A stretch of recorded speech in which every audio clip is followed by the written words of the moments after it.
அனைவருக்கும் வணக்கம். இன்னைக்கு பார்த்தீங்கன்னா இந்த தியான பயிற்சிகள்லாம் செய்வதனால பார்த்தீங்கன்னா நம் உடல், மனம், உணர்ச்சி, சக்தி நிலைகளில் ஏற்படக்கூடிய மாற்றங்கள், முதிர்ச்சிகளை, பக்குவங்களை இன்னைக்கு பார்க்க போகிறோம்.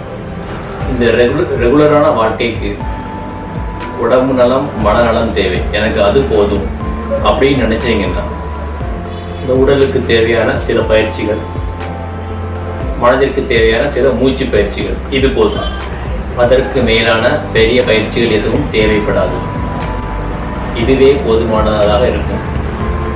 இல்லை, எனக்கு இன்னும் இந்த உயிர்நிலையை பற்றி புரிந்து கொள்ள வேண்டும் என்ற ஒரு ஆர்வம், ஒரு ஏக்கம் இருந்துச்சு அப்படின்னா நம்ம அடுத்த நிலையான இன்னும் இந்த உயர்நிலை பயிற்சியான தியானத்திற்குள், ஆழ்நிலை தியானத்திற்குள் செல்லலாம்.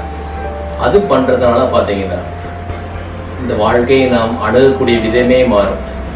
இந்த வாழ்க்கையில் நாம் பிறரிடம் அந்த அணுகக்கூடிய அந்த முறையே மாறும். மிகவும் வெளிப்படையாக இருக்கும். முன்பு பார்த்தீங்கன்னா ஒவ்வொருத்தரும் பார்த்தீங்கன்னா ஒவ்வொரு விதமான முக பாவனைகளை காட்டிக்கொண்டு ஒரு நடிப்புகளை நடித்து கொண்டிருந்தோம். ஆனால் இந்த பயிற்சிக்கு பிறகு பார்த்தீங்கன்னா நமக்கு அந்த நடிப்புகள் வர தோணாது. ஆனால் இது ஆக்சுவலாக பார்த்தீங்கன்னா இது அவங்களே ஏமாத்திக்கிறாங்க. இந்த அவங்களே ஏமாத்துறது இது மிகவும் சாதாரண விஷயம் கிடையாது. குறிப்பிட்ட நாள் போக்கில் பார்த்தீங்கன்னா இது வாழ்க்கையே ஏமாத்துவது மாதிரி ஆயிடும். இவர்கள் வாழ்க்கைக்கு எதிராக செயல்படுகிறார்கள். வாழ்க்கை என்ன பண்றாங்க? வாழ்க்கையை ஏமாத்துறாங்க. வசதிகள், சொத்து, வாய்ப்புகள், பணம் எல்லாமே இருக்கும்.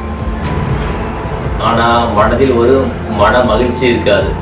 முகத்தை பார்த்தீங்கன்னா ரொம்ப ஒரு சோகம் வாட்டியது போல எப்பவுமே இருக்கும். இந்த சோகத்திலிருந்து வெளியே வரணும்னு நினைச்ச கூட முடியாது. இது காரணம் என்ன பார்த்தீங்கன்னா அவர்கள் வாழ்க்கைக்கு வெளிப்படையாக இல்லாமல் வாழ்க்கையை ஏமாற்றிக்கிட்டார்கள். இது அவர்களை ஏமாற்றவில்லை, வாழ்க்கைக்கு எதிராக இருக்கிறார்கள். இப்ப நிறைய பேர் பாருங்க, பெரிய பெரிய பென்ஸ் கார்லாம் போவாங்க. பென்ஸ் கார்ல பார்த்தீங்கன்னா எல்லா வசதிகளும் இருக்கும்.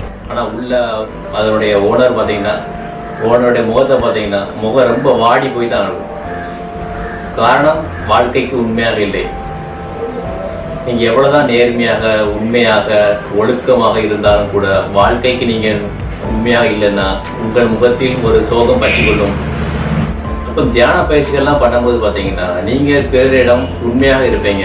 நீங்க இந்த மாதிரி பல்வேறு வித முக பாவனைகளை ஒவ்வொருத்தரும் காட்டணும்னு அவசியம் இல்லை. நீங்க எப்படி இருக்கீங்களோ அப்படி வெளிப்படையாக இருப்பீங்க. வாழ்க்கைக்கு உண்மையாக இருப்பீங்க. தியானத்தின் போது சக்தி நிலை உயர்கின்றது. சக்தி நிலை உயரும் பொழுது விழிப்புணர்வும் வருகின்றது. இந்த விழிப்புணர்வும் சக்தியும் வெவ்வேறு கிடையாது, ரெண்டுமே ஒன்றாக செயல்படும். நிறைய மக்கள் பார்த்தீங்கன்னா விழிப்புணர்வாக இருப்பாங்க. விழிப்புணர்வு எப்படின்னா பார்த்தீங்கன்னா உங்களை சுற்றி என்ன நடக்குது, யார் வராங்க போறாங்க, அதெல்லாம் உங்களுக்கு தெரியும். இது ஒரு பெரிய விழிப்புணர்வே கிடையாது. அப்படி பார்த்தா காக்கா, குருவி, பாம்புகளுக்கு பாருங்க, உங்களை விட அதுகளுக்கு விழிப்புணர்வு அதிகமாக இருக்கும். நீங்க புரிஞ்சுக்கிறத விட அந்த பாம்புகள்லாம் பாருங்க எவ்வளவு மைல் தூரத்துல என்ன நடக்குதுன்னு அது தெரிஞ்சு போகும். நிலநடுக்கம், இயற்கை சீற்றம் வரும்போது நமக்கு தெரியறதுக்கு முன்னாடி அந்த விலங்குகள், பறவைகளுக்கு தெரிஞ்சுவிடும். அப்ப நம்மை விட அவர்களுக்கு தான் விழிப்புணர்வு என்பது சக்திநிலை உயர்வின் காரணமாக வரக்கூடியதுதான் விழிப்புணர்வு. அப்ப நான் அந்த விழிப்புணர்வு அப்படின்னு சொல்றது என்னன்னா எதை பார்த்தீங்கன்னா இது வேறொரு பரிணாமத்தை பற்றி ஒரு புரிதல். அப்போ இது போன்ற தியான பயிற்சிகள்லாம் பண்ணும்போது பார்த்தீங்கன்னா உங்கள் வாழ்க்கையில் உங்களுக்கு நீங்க நினைச்சு கூட பார்க்காத விஷயங்கள்லாம் என்ன ஆகும், உங்களுக்கு கிடைக்க வரும். அப்படின்னா உங்களுக்கு புதிய பதவிகள் வரும் அப்படி கிடையாது, புதிய தகுதிகள் வரும் அப்படி கிடையாது. எந்த ஒரு கடினமான சூழ்நிலைகளையும், கடினமான விஷயங்களையும் எதிர்கொள்ளக்கூடிய ஒரு ஆற்றல் வரும். நீங்க உங்க வாழ்க்கையை நினைச்சு கூட பார்த்துருக்க மாட்டீங்க, அவ்வளவு பெரிய விஷயங்களை நீங்க எதிர்கொள்வீங்க. இதனால் பார்த்தீங்கன்னா பிறருக்கு நம்மை பார்க்கும் பொழுது நாம் மிகவும் ஆணவம் மிக்கவன் போல தோன்றும்.